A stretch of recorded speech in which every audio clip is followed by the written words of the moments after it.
Il est 7 heures sur l'ensemble des réseaux synchronisés de Solo Média. Le journal, voici les principaux titres.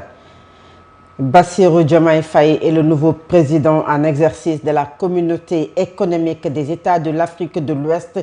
Le chef de l'État sénégalais a été désigné par ses pairs à l'issue de la 69e session ordinaire de la conférence des chefs d'État et de gouvernement de la CEDEAO tenue à Freetown en Sierra Leone. Le général Biram Diop a été également porté à la tête de la commission de la CEDEAO pour un mandat de 4 ans, 2026 à 2030.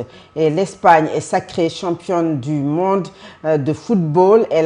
L'équipe d'Espagne a battu hier l'Argentine en finale 1-0 après prolongation à New York aux États-Unis. Et puis l'actualité internationale et la revue de la presse mettront un terme à cette édition.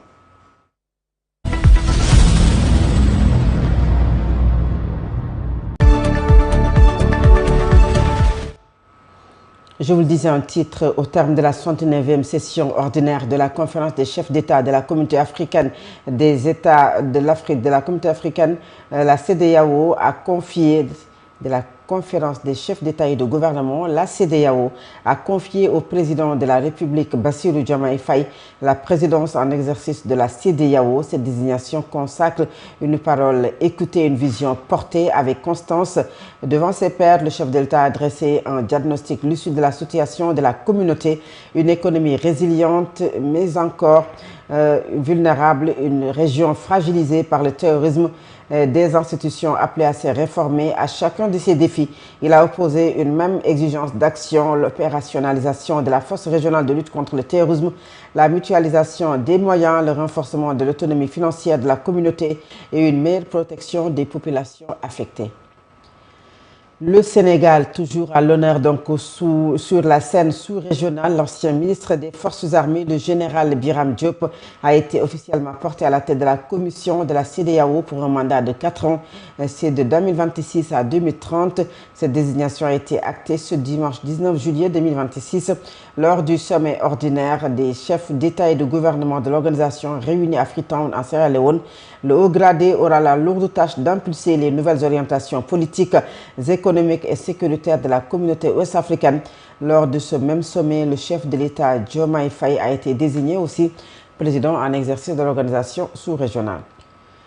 Et le gouvernement veut changer d'approche en matière de politique pénale face à une surpopulation carcérale devenue préoccupante. Le garde des Sceaux, Maître Moussa Sarr, engage une série de réformes destinées à désengorger les prisons tout en garantissant une justice plus efficace et respectueuse des droits des citoyens, rationalisation des mandats de dépôt, promotion des alternatives à l'incarcération, accélération des procédures judiciaires et recours renforcé à la surveillance électronique à une orientation de cette nouvelle circulaire. Les détails avec Angelina Gomessa. La surpopulation carcérale demeure l'un des défis majeurs de l'administration pénitentiaire sénégalaise. Des établissements saturés, des conditions de détention difficiles et une pression croissante sur les finances publiques. Le constat est préoccupant. Face à cette réalité, le garde des Sceaux, ministre de la Justice, Maître Moussa Sarr, engage une réforme de la politique pénale afin de limiter le recours systématique à l'incarcération. Dans une circulaire adressée au procureur de la République, le ministre demande une utilisation plus rationnelle des mandats de dépôt. Il préconise, chaque fois que la loi le permet, des solutions alternatives, notamment dans les affaires d'escroquerie ou d'abus de confiance. Lorsque les deux parties trouvent un accord satisfaisant, le ministre garde des Sceaux, à travers son communiqué, encourage également les magistrats à privilégier la liberté provisoire pour les personnes présentant des garanties suffisantes de représentation et dont les poursuites ne compromettent pas l'ordre public. Autre innovation majeure, le recours renforcé au placement sous surveillance électronique et à l'aménagement des peines, présenté comme des alternatives crédibles à l'emprisonnement,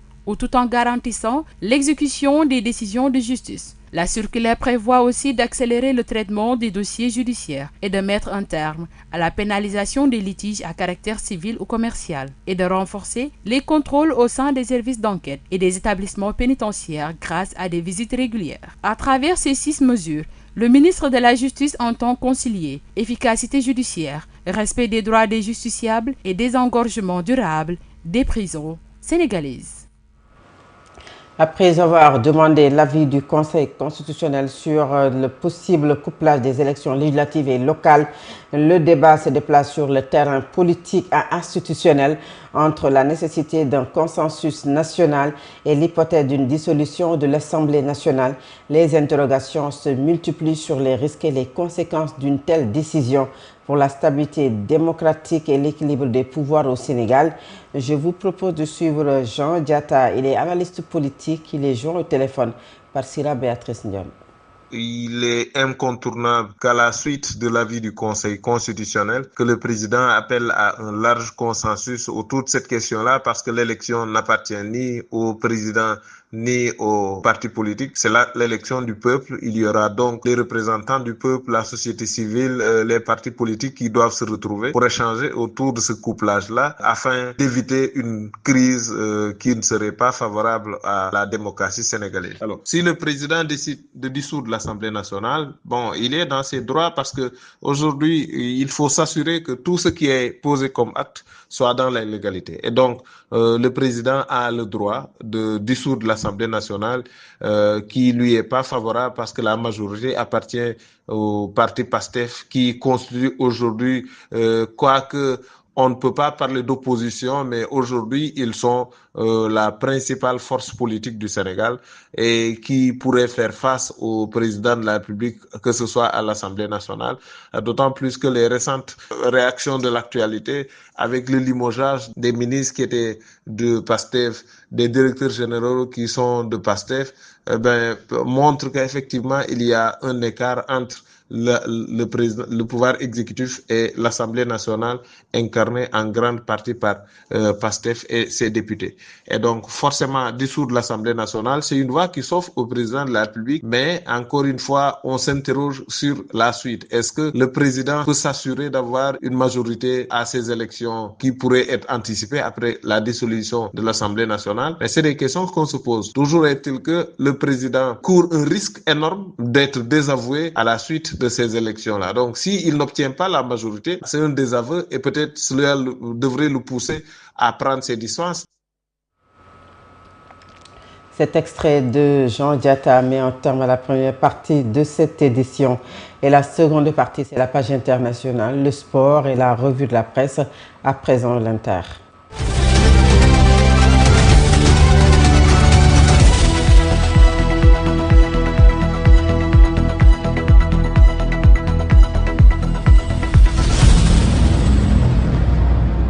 L'actualité internationale nous mène d'abord en République démocratique du Congo, où le nombre d'incidents sécuritaires a reculé au mois de juin dans l'est du pays, mais cette baisse masque une recomposition de la violence, selon le dernier rapport du baromètre sécuritaire du QVU, projet de recherche qui surveille les incidents sécuritaires dans cette région. Le M23 est redevenu le groupe armé le plus meurtrier, tandis que les ADF poursuivent leur expansion vers de nouvelles zones. Le nombre d'incidents sécuritaires a diminué de 19% en juin dans les provinces de l'Utulu, du Nord Kivu et du Sud Kivu, passant de 305 en mai à 247. Mais selon le dernier rapport du baromètre sécuritaire du Kivu, un projet porté par l'Institut congolais Ebouteli, cette baisse n'est pas traduite par une amélioration de la situation pour les civils. Le M23 redevient ainsi le groupe armé le plus meurtrier du mois. Au moins 114 civils ont été tués et 17 autres enlevés, principalement dans les territoires de Massissi et de Rutshuru. Le rapport publié vendredi 17 juillet évoque notamment des représailles contre les habitants accusés de collaborer avec les Wazalando ou les FDLR. Et au Niger, au moins 16 soldats ont été tués vendredi 17 juillet 2026 dans une attaque russe contre un détachement militaire dans la région de Tillabéri.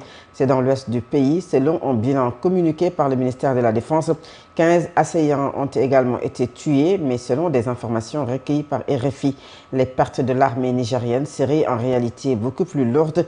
L'armée nigérienne de presse d'État évoque hier une attaque terroriste. Et enfin, pour la 9e nuit consécutive, dans la nuit du dimanche à lundi 2026, les États-Unis ont annoncé avoir mené des frappes sur l'Iran.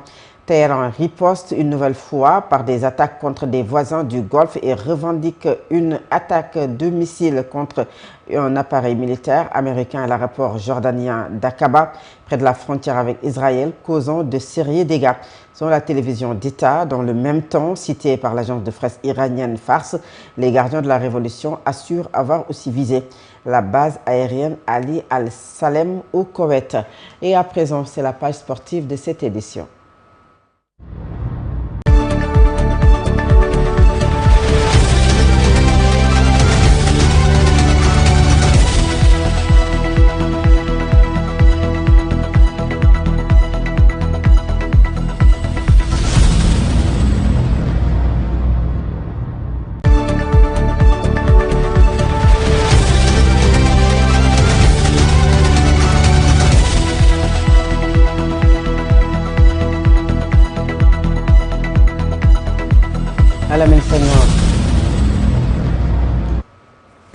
Lamine Senghor, bonjour. Merci, rebonjour à vous Fatou Abdiaye, bonjour à toutes et à tous. L'équipe espagnole championne du monde. Oui, vous l'avez dit, après avoir donc défait hier l'Argentine en finale de la Coupe du Monde, sachez que l'Espagne s'est emparée de l'or mondial au terme d'une finale très maîtrisée. La Roja de Luis de la Fuente a fini par faire plier l'Albiceleste lors des prolongations. 16 ans après le premier sacre mondial remporté en terre sud-africain, l'Espagne décroche sa deuxième étoile en Amérique. Le sort du match est dessiné aux prolongations grâce à un but de l'attaquant du FC Barcelone, Ferran Torres, l'unique buteur de la rencontre. L'Espagne est donc championne du monde. La deuxième étoile est désormais donc une réalité. Et bien parallèlement, le dernier chapitre de l'histoire de Lionel Messi en Coupe du Monde 2026 s'est donc terminé sur une note très amère. L'Argentine ne réussit pas donc à garder son titre de champion du monde. L'épopée de Lionel Messi s'achève dans la douleur et les larmes. C'était le dernier match de la star en Coupe du Monde sous les couleurs de l'Albiceleste. Alors une chose à noter, dans cette Coupe du Monde 2026, des stars qui, il faut le dire, ont tous quitté la Coupe du Monde en pleurs après avoir vu les larmes de Cristiano Ronaldo, de Neymar Junior. Eh bien, sachez que Lionel Messi également, donc, on a vu ses larmes hier, des larmes de déception, puisque la star, l'octuple ballon d'or Lionel Messi, voulait donc certainement garder ce titre et écrire l'histoire. C'est donc se succéder lui-même en Coupe du Monde 2026. Malheureusement, face à une équipe espagnole très solide, eh bien, Lionel Messi n'a pas pu donc réussir à garder son titre. Distinction individuelle, l'Espagne également a tout rappelé, Fatou Abdiaye. Meilleur joueur, Rodri, le milieu de terrain espagnol, a remporté le titre de meilleur joueur, le Gold Glove, comme on le dit. Le meilleur gardien de cette Coupe du Monde 2026 est donc Unai Simón, le gardien de but de l'équipe de l'Espagne, et bien entendu le meilleur jeune joueur. Pas Lamine Yamal, mais plutôt Pau Cubarsí, là où beaucoup s'attendaient certainement donc à une consécration du jeune Lamine Yamal, la star espagnole. Finalement, c'est donc offert et donné donc à Pau Cubarsí. L'Espagne s'offre donc une deuxième étoile, bien entendu, pour la Coupe du Monde 2026. Eh bien, cette fois-ci, au-delà de la Coupe du Monde, au Sénégal, les internationaux, eh bien, le mercato bouge également pour les Lions du Sénégal. Par exemple, Abdoulaye Seck, qui a quitté Maccabi Haïfa, son contrat aujourd'hui est donc pisté par beaucoup de clubs. Cher Amadou Bamba Dieng, on en parlait récemment, qui est donc en partance vers l'Arabie Saoudite, et les clubs anglais sont venus donc pour entrer dans ce dossier. Et de l'autre côté, donc, Nicolas Jackson, l'attaquant sénégalais, en Chelsea. Eh bien, les Blues comptent le conserver pour la préparation hivernale. En attendant donc, sachez que l'équipe de Aston Villa, de Unai Simón, est entrée donc dans ce dossier du jeune Sénégalais Nicolas Jackson. Eh bien, est-ce qu'il va rester en tout cas chez les Blues de Chelsea ou pas? On verra d'ici la fin du Mercato Info, donc à suivre pour ces jeunes Sénégalais internationaux qui également donc sont en train d'attirer l'attention de plus d'un. En basketball, sachez que l'équipe de la Douane et la ville de Dakar joueront donc pour la finale de la Coupe du Sénégal. Et bien, de l'autre côté, donc, en dames, l'équipe du Dakar Université Club défiera l'AS Ville de Dakar. C'est donc ce week-end que le sort de ces finales sont donc affichés. Madame Ndiaye, voici bien entendu la page sportive que j'avais l'immense plaisir de vous présenter. Et nous restons avec vous pour le dernier point de cette édition, c'est la revue de la presse. Bonjour. La présidence de Bassirou Diomaye Faye, de la conférence des chefs d'État et de la commission de la CEDEAO, ainsi que le sacre de l'Espagne occupent le centre d'intérêt des quotidiens ce lundi. Le Sénégal en première ligne à la CEDEAO, Diomaye prend les rênes et Biram Diop préside la commission, affiche le quotidien Solo.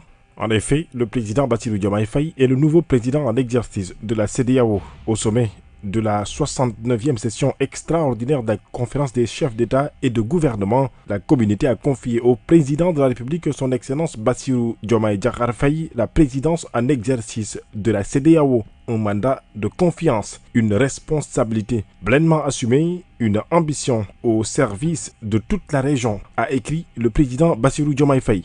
En plus de la présidence du Bassirou Diomaye Faye, le général Biram Diop prend également les rênes de l'organe exécutif de l'institution pour un mandat de 4 ans. Ce qui fait dire à mes confrères du journal Le Soleil, Sénégal, la double consécration. Le Sénégal réussit le doublé, affiche l'AS, présidence de la CEDEAO. Diomaye prend les commandes. Le général Biram Diop, élu président de la commission. Titre Rewmi Quotidien. Diomaye Faye, nouveau patron de la CEDEAO. Le général Biram Diop aux commandes de la commission pour les 4 années à venir. Après être érigé à la tête de la présidence de la CEDEAO, Bassirou Diomaye Faye de dire que l'heure n'est plus au constat, mais à l'action, appelant ainsi à une CEDEAO rénovée, capable d'offrir à ses peuples et singulièrement à sa jeunesse la paix, la sécurité et la prospérité auxquelles aspiraient les pères fondateurs, ce qui fait que Sud Quotidien affiche que la communauté économique des États de l'Afrique de l'Ouest est en quête aujourd'hui d'un nouveau souffle. Diomaye prend donc les rênes, informe Source A. L'autre sujet phare à la une des quotidiens ce matin, c'est la Coupe du Monde 2026. L'Espagne, sacrée championne du monde, après avoir renversé hier l'Argentine de Léo Messi. Sur le quotidien de dire que la Coupe du Monde 2026, l'Espagne est aujourd'hui